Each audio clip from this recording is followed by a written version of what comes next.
Welcome. Today we're covering understanding beta, measuring risk and volatility in your portfolio. Let's get started. Beta is a measure of a stock's sensitivity to market movements. The S&P 500 itself has a beta of exactly 1.0. A stock with a beta of 1.5 is expected to move 1.5 times as much as the market, 15% when the market rises 10%, but also down 15% when the market drops 10%. Beta is the most widely used measure of market risk. High beta stocks like young technology companies amplify your gains during bull markets but also amplify your losses during downturns.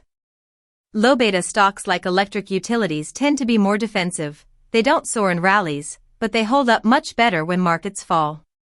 Understanding where your portfolio sits on the beta spectrum helps you gauge your true risk exposure. Beta captures only one type of risk, systematic or market risk. This is the risk inherent in being invested in markets at all, and it cannot be diversified away.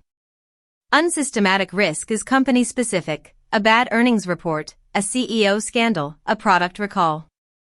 This type of risk disappears when you hold a diversified portfolio of many stocks.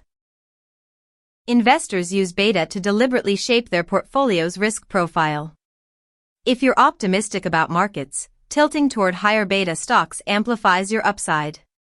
If you're concerned about a downturn, adding low beta defensives reduces your exposure.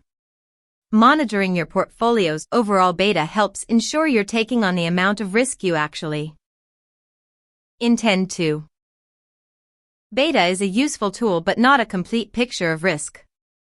It's calculated from historical price data, so it reflects how a stock behaved in the past, not necessarily how it will behave in the future.